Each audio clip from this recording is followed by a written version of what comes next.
వారి శ్రీమతి గారు, డాక్టర్ గారు అందరూ కూడా నిర్విరామంగా అనేక సంవత్సరాలుగా, నేను 1982లో వచ్చాను, వారే కార్యక్రమాన్ని ఏర్పాటు చేశారు. అప్పుడు కూడా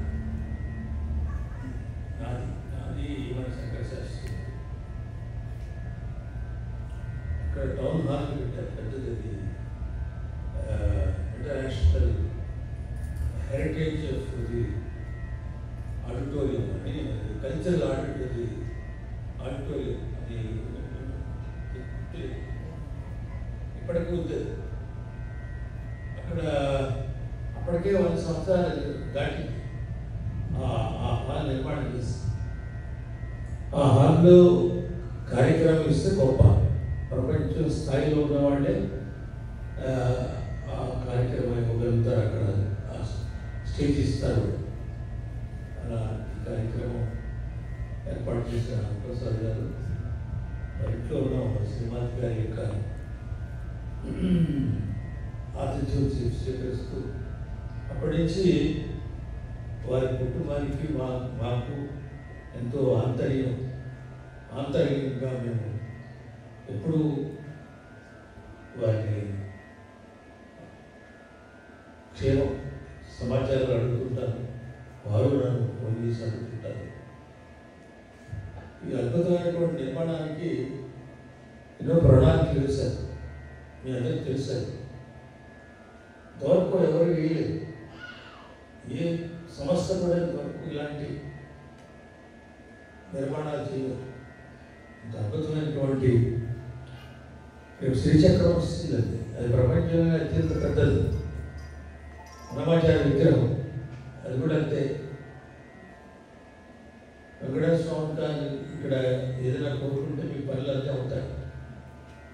మహిమాన్వితమైనటువంటి దేవాలయం. ఇంకా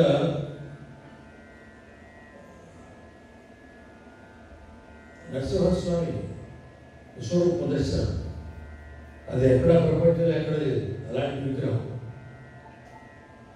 మరి ఆయన ఇవన్నీ కూడా ఆయన ఎలా వస్తాయో అడిగేది తెలియదు.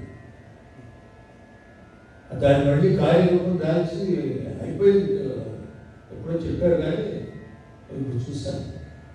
అత్యద్భుతంగా ఉంది. అందరి యొక్క అదృష్టం, ఈ మెంఫిస్ ఉండే వారందరికీ కూడా, ఈ భక్తులు, ఇది విదేశాల నుంచి కూడా వచ్చి ఈ క్షేత్రాన్ని దర్శించుకునే రోజులు వస్తాయి, రావాలి. తర్వాత అద్భుతమైనటువంటి ఆడిటోరియం, సంగీతానికి చాలా బాగుంది, ఎకోస్టిక్ చాలా బాగుంది, చాలా సుందరవంతంగా ఉంది. పెళ్లి పందిలా ఉంది, పెళ్లి కూడా తీసుకోవచ్చు. అన్ని సకల సౌకర్యాలు ఏర్పాటు చేశారు మా డాక్టర్ గారు, డాక్టర్ దంపతులు.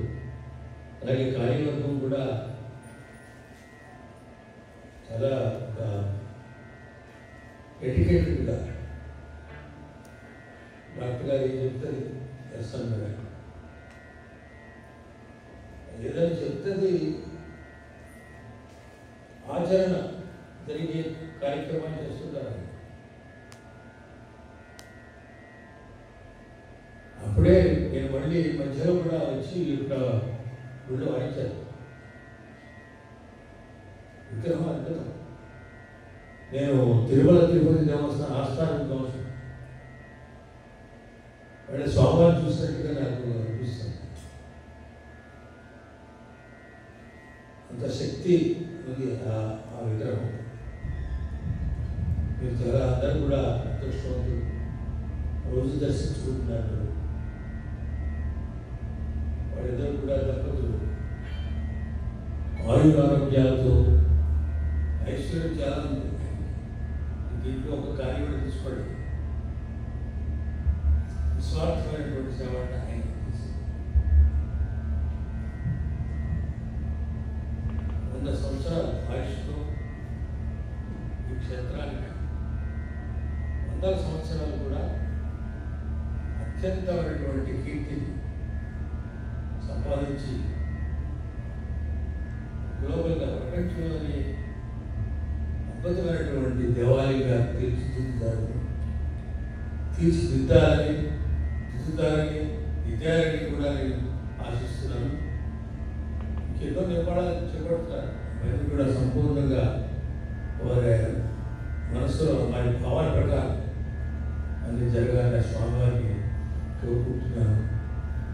వారి యొక్క నిర్విరామ కృషికి మనందరం కూడా గర్వించి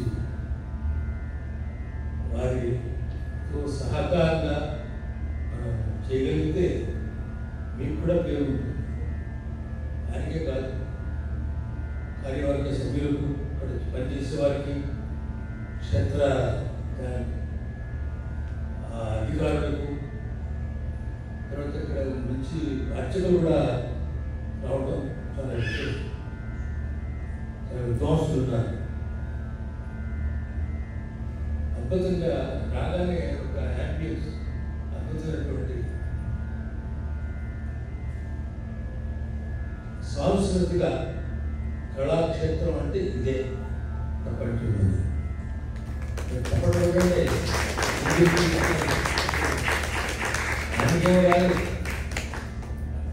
ఆయన మనసులో సంకల్పం చేశారు, జరుగుతున్నాయి. అందుకదా గొప్ప విశేషం. రోజేదో చేస్తాలు కలవాలంటున్నా అనుకుంటా, ఇది జరగదు. ఆయన నిరూపించి చేసి చూపిస్తున్నారు. చాలా ఆనందం. ఆయన కారణం దీనికోసం ఆయన పుట్టినట్టు ఇవన్నీ కార్యక్రమాలు కొనసాగిస్తూ ఇది అద్భుతమైన క్షేత్రం అవుతుందని నేను విశ్వసిస్తున్నాను. ఒక్కొక్క ఈ ఆడిటోరియం కట్టిన తర్వాత వస్తున్నాను. అలాగే ఏదైనా నిర్మాణం చేసుకుంటే మళ్ళీ వస్తాను, నన్ను పిలుస్తారు. ఆయనకి ఓంకారానికి అభినవ సంబంధం ఉంది. ఆయన వచ్చినప్పుడల్లా ఓంకారం వస్తూ ఉంటుంది. ఓంకార స్వరూపుడు ఈశ్వరుడు. దేవుడి యొక్క అనుగ్రహం వలని ఏంటి ఓంకారం వస్తుంది. అది మృదంగా ఏంటో ఓంకారం రావడం వస్తుందా? రాదు. ఎక్కడైనా ఉన్నారా? చాలా సంతోషం. మా చిరంజీవి చాలా చక్కగా వాయిస్తుంది. ఆవిడ టాప్ గ్రేడ్ ఆర్టిస్ట్. 30 సంవత్సరాలు రేడియోలో 20 సంవత్సరాలుగా పనిచేసి ఇక్కడ అమెరికా వచ్చింది. చాలా కచేరీలు వాయించింది, నాతో కూడా వాయిస్తుంది. ఇది ఆనందించండి. ఇవన్నీ కూడా రికార్డ్ చేసి అప్పుడప్పుడు వేయండి. నా కచేరీ పెట్టాలంటే $10,000 ఇవ్వాలి. నేను డాక్టర్ గారిని అడగనా? ఇవ్వడు, అడగకూడదు. అంటే అద్భుతమైన నిర్మాణాలు చేశాడు ఆయన. ఆనందంగా రుచి చేస్తున్నాను. Third programme of mind. ఎన్నోసార్లు ఆయన పిలుస్తారు, నేను వస్తాను. ఇది సాంస్కృతిక కళా కేంద్రం. అద్భుతమైన కార్యక్రమాలు ఎన్నో ముందు జరుగుతాయి. ప్రతి సంవత్సరం సంగీత నృత్య ఉత్సవాలు కూడా మనం చేస్తారని జరుగుతాయని ఆశిస్తున్నాను. నమస్కారం.